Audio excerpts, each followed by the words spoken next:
Adətidir bu dünyanın. Bax, biri gülər, biri gülməz.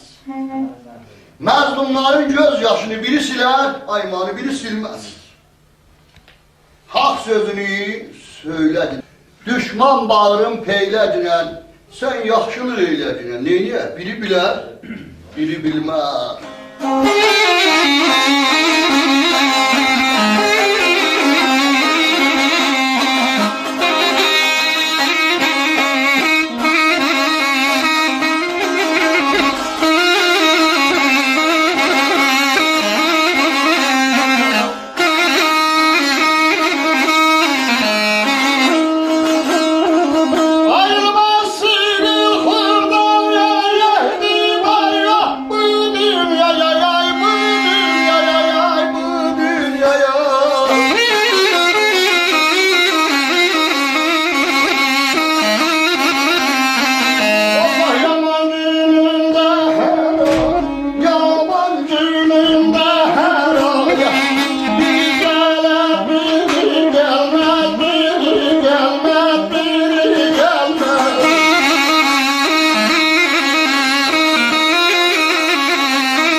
Sığın Xudaya, Allah heç kəsi darda qoymasın. Darda qalanların müşkülü açanlar böyük Allah özü deyir.